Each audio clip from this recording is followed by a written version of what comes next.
morning and praise the Lord. This morning we are happy at another day that God has given to us to live for Him. For today's meditation, I have taken the scripture portion from book of Hosea chapter 2 verse 14. I read for you. Therefore, I am now going to allure her. I will lead her into the desert and speak tenderly to her. God says here, I would like to speak to my people where? God says in the desert.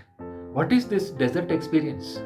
We don't want to go through desert experience many times in our lives. Let us look into this in detail by the help of the word. If you have an important message to convey to somebody who is so busy, what you do? And when you could not get him or get her to hear you, what you do? What is the best means of getting the message through? You call him for a cup of coffee or lunch or dinner. You do this because you want to get his attention, right? You do it because you want to get him or her to hear you. When the person is so busy and would not give his time, it is not because the person is not interested in talking to you. The person is interested in talking to you. The only thing is he has no time. He is so busy. There are several other things that distract him. And this distraction prevents us from giving our undivided attention to the messenger. So with God, He has His own way of getting our attention. Many times He takes us aside and convey the message. He will not take you to the top and talk to you, because when you find yourself at the top of the hill, you have no ears to hear Him. You have everything that you wanted, you enjoy the luxury, and you have no lack of anything. God becomes not primary there, God becomes secondary.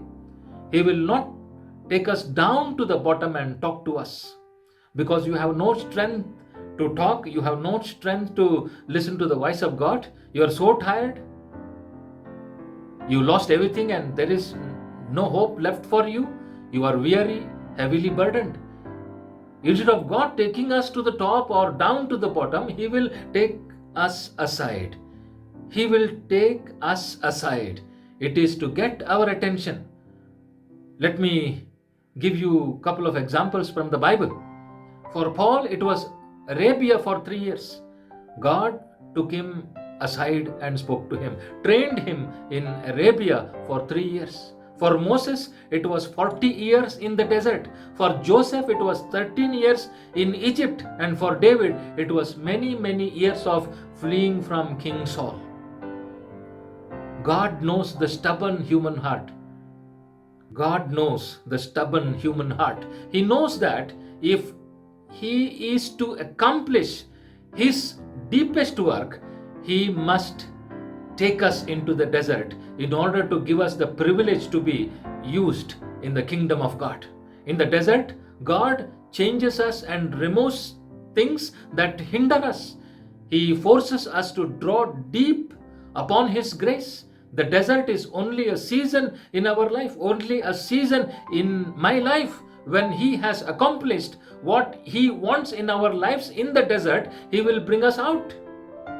He has given us a mission to fulfill that can only be fulfilled after we have spent enough time in preparing ourselves in the desert.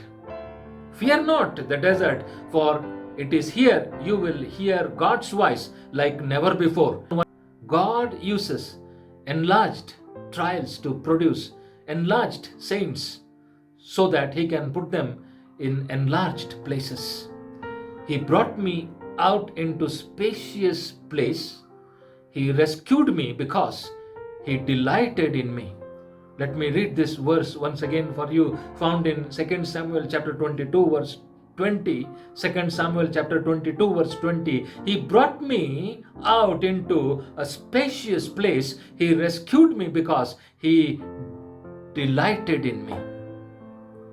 My dear friends, are you going through a desert experience in your life?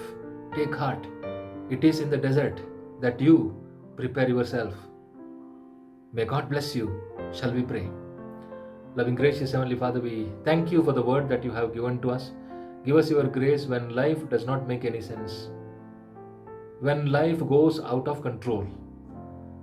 Father, help us to know that You are in control. Keep us humble. Keep us always near the cross. Father, we pray that you help each one of us to know all that you have for each one of us and act upon the very word that you have blessed us with this morning.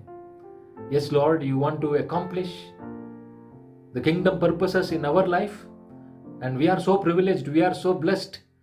Throughout this day, protect us, protect our family, bless all the works of this day, bless all our efforts in building your kingdom.